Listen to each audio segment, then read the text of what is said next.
Alright, so my presentation is on the role of reclaimed water and reclaimed wastewater in water conservation. Basically, our water is a scarce resource and we have to be careful with that. Already in the world right now, there's 1.42 billion people that live in areas with under extreme and high water vulnerability. Basically, they're under extreme water stress. They don't have access to clean drinking water on the daily. They have to travel long distances to find water, etc. And essentially just kind of give you a scale for 1.42 billion. If you're going to stack 1 billion tiny little dollar bills, be 68 miles high, or if you were to count to 1.42 billion, it would take you 45 years without sleeping. So there's that. It's a lot of people. And then essentially it's getting worse in the US, and this problem is going to start affecting us here now, and drought frequency and length are increasing, especially in the southern US, and then you got some spots in Oregon and up in Montana. This is from the USGS, that basically it just kind of monitors groundwater and essentially saying we're using up more groundwater than we're replenishing it. We're not replenishing any of our groundwater, we're depleting it, and it's going to amplify that problem as more people move into the cities and population growth continues. So basically, this is our heat index data. It's going to continue to rise. Even if we're on the lower emission scale, we're going to end up with higher temperatures, water resources will be impacted. The main sources for groundwater, like in irrigation and agriculture, so food sources are going to get problems, specifically in like the Texas cities and everything. And this is from USGS as well. And this is from the Texas Department of Water Development Board. And essentially they're saying, projecting that we're going to have 8.8 million acre feet of water demand by 2080. If we continue with these population projections by 2080 as well, with 52 million people moving into Texas and population growth in Texas cities. And then, so essentially just an overview of the water treatment process. We're losing a lot of water in the water treatment process. We take in a lot from water sources and then also release like the same amount of water into, in this case, the Trinity. And there's a lot of steps that could be kind of combined with drinking water treatment processes. They're essentially the same. So a quick overview that you're going to start with your bar screens. When it pulls water from the water source, it just goes through a big screen, gets out most of the big chunks from a water source, so like leaves, dirt, debris, and then it's going to go to your primary clarifiers and aeration basins, where in your primary clarifiers, coagulant is added, most of the time aluminum sulfate, and it's going to coagulate and settle all of the sludge to the bottom. And in your aeration basins, that's just, they're pretty much still more sedimentation. You get rid of almost everything that's in there, and they move by basin, and they kind of slow the water down.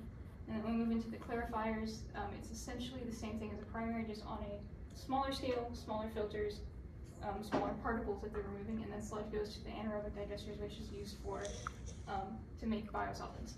So then this step, the chlorination step, is pretty much the same in the wastewater and the drinking water treatment process.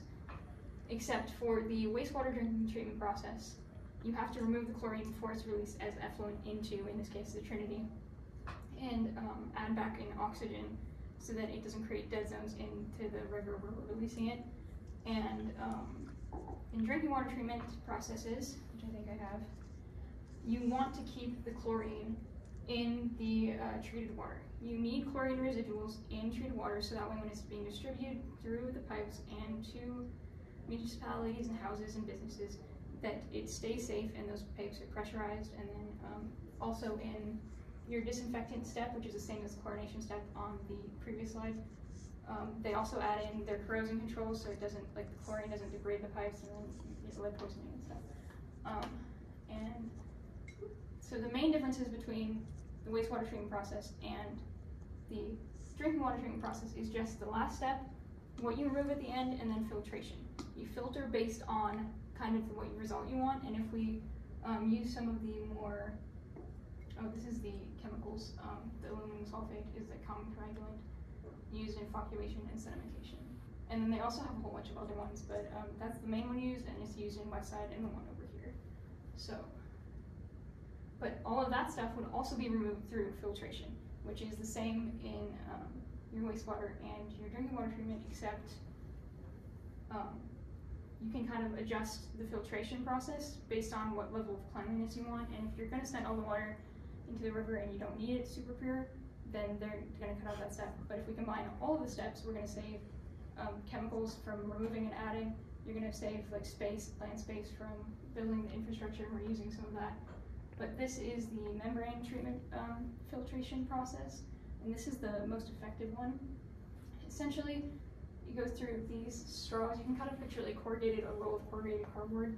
The water goes in through the tiny little holes and then it's pressed out through the sides of the cardboard, or in this case, like a microscopic mesh.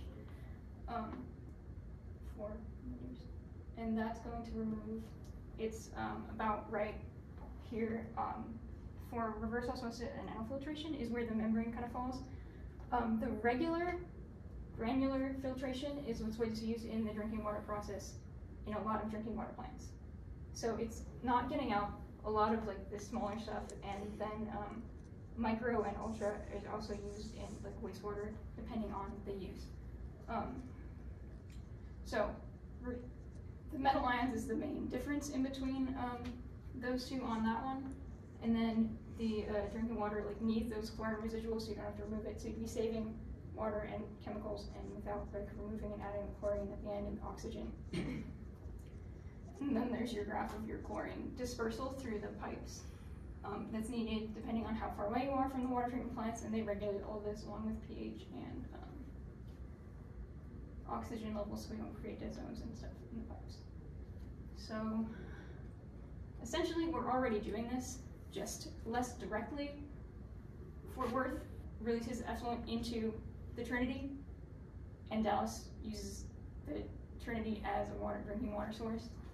Crockett uses, like, they put it back into the Trinity, they use it, it goes into the lake, Goodrich and Liberty and Ramire uses it, so it's like all from the Trinity, but just less direct. We'd be cutting out extra steps, and instead of pulling and dispersing a lot of water, you kind of be pulling it, distributing it, and then kind of closing the cycle a little bit. It's just a bigger cycle on the scale, and that would help a lot with like water loss through like everything moving through the ground and all of those water issues.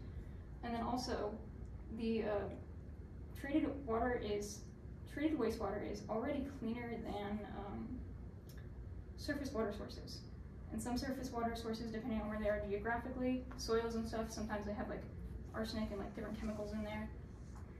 They have to alter the drinking water treatment process and wastewater treatment process specific to those areas. But if you're using recycled, reclaimed wastewater, then you kind of know exactly what to expect. It's going to be the exact same like every time. It's going to be like standardized a little bit. And then the outside water sources that are being used already.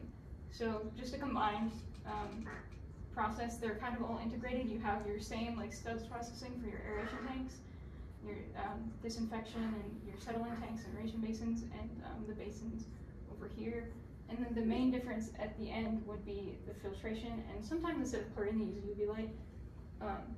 So they could filter based on portable drinking use or domestic use or animal use, and that's the main difference. But you could just have one treatment plant for like wastewater and drinking processes. The water would be cleaner, and so the water would save time, money, and treatment resources. You don't have to switch out chemicals and add and remove a bunch of things before releasing your effluent, because you wouldn't be releasing the effluent. And then there would be minimal infrastructure changes. Most of the infrastructure is already in place, and a lot of our water treatment places are already at capacity. So we'd be cutting out a lot of time through the middle of these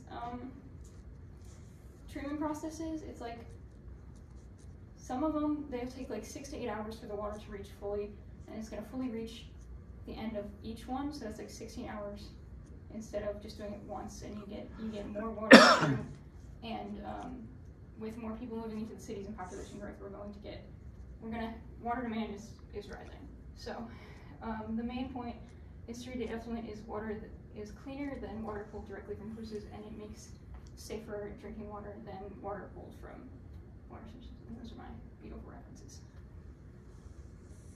Cool. Thank you.